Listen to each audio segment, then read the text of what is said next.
Monday. It's a day off for Paul, though not entirely kosher. He's phoned in sick. He feels fine, but he's got to get the table home. The first 2 tries have resulted in failure by both him and a delivery driver, who now resides in a vegetative state at the taxpayer's pleasure. The radio is playing Kiss FM.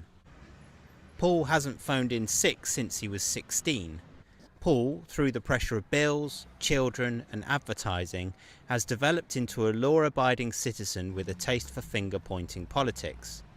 Every evening after dinner, while Amy watches the news, he spends his time on Facebook, not catching up with friends, but telling people off for their lazy views on poverty or crime. Paul feels the will of the people against the metropolitan liberal elite. Paul has built an ivory enclosure so high he has no way of getting out. The table must take priority though. If he doesn't do this now, he's never going to relieve the pressure he's been feeling. The delivery times he's been given are par for the course vague. He's had a text and an email telling him that he should receive the table sometime between 11 AM and 4 PM. He's not going to leave this third attempt to the forces of being in a room where you can't hear the door, or not seeing the van coming but seeing the delivery driver not even knock. He's not had any kind of diuretic. He's in control of his body today, but the caffeine withdrawal headache is already beginning to shit in his cranial bed. His lower back is sore from getting the shakes whenever he thinks about what he's going to be able to do with this table, this surface to a new kind of pleasure. He's by the front room bay window. He's sitting on a stool taken from the breakfast bar in the kitchen. He's poised, and his only luxury, the radio.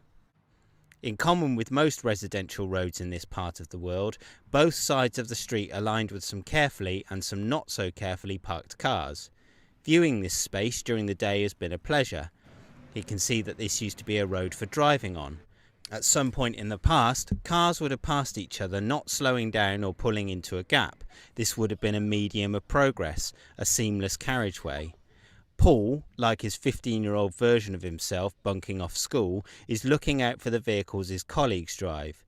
He knows a little about cars, but most of his company car park holds the same sort of models, so that won't help him here.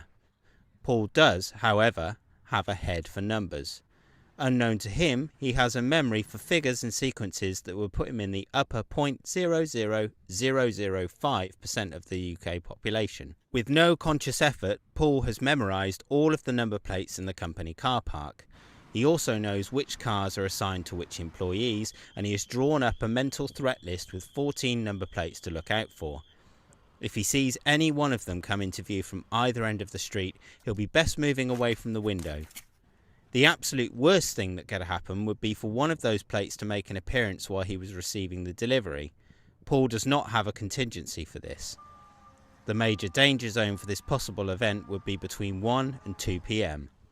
2 of the 14 possible plates could come through his street between these times. Both of the people driving those cars live nearby, with a total round trip time of between 25 and 34 minutes. He's almost through this danger zone, but with 3 minutes to go, he sees to his far left a Mercedes Sprinter box van nose into his road. 3 fucking minutes, he thinks. There's no way one of my colleagues would come past. They would be either late or wait, what if one of those people decides to take a later lunch hour? What if they went back for a family emergency or a broken pipe? The van is getting closer to his house. It appears to have a car behind it, someone who looks like they are in a hurry, a black Audi A4. He can't make out the number plate. He can see the last few letters and it checks out. It's one of the 2. There's still an outside possibility though. The van comes to a halt, hazards on. The driver has decided to stop right next to Paul's car. He is blocking the street and everyone, via the car behind's horn, is going to know about it. He'll have to go upstairs to make sure that the car is his colleague's. It doesn't matter, he realises. If the van driver knocks and he's not in, then it looks bad. The colleague knows where he lives. The dance would be over. His car is parked outside and his explanation to HR involved beds and toilets and not being able to move far from either. He would have to answer the door, but then he wouldn't because he's bed and toilet bound, right? So he can't answer. That's it. He can't answer. But the damage has been done, right? The van is here, it's delivering furniture, his wife works on the floor below, his colleague knows it's not somebody else taking a delivery. He could move.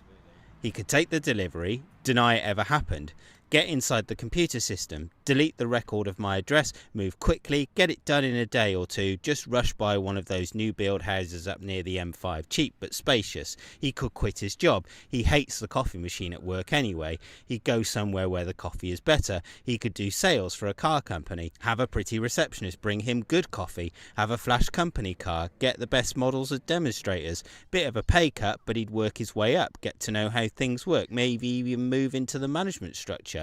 He'd buy a bigger house then. The van driver is knocking at the door, pushing the doorbell. His colleague is still beeping, her window down. Looks like she's about to get out of the car. This is bad. She's shouting something. Perhaps she's in such a hurry that she'll not realise where she is. She only knows through her job where he lives. Perhaps she'll forget. She's not lazy though. Paul knows this. He knows her to be diligent and strong. The bell is ringing and the door is being knocked on, and Paul has moved to just behind the curtain. He should answer the door. The van being there in the first place is an admission of guilt. He'll just claim that they had the wrong address. That'll get him out of it. Besides, what are they going to do? The van driver has stopped knocking. Paul's colleague is still shouting something out of her window. Ignoring all, the van driver is getting into the cab of his vehicle. He's shut the hazards off. Paul cannot move. He watches the van move off from behind the curtain. As his colleague is closing her window, she happens to glance in Paul's direction. They make eye contact. She hesitates with engaging first gear. He feels his face pop into an open-mouthed smile. Paul almost pulls his shoulder as his arm shoots into a wave. Paul is unsure whether he has control over his body. His colleague waves back. She doesn't know who Paul is.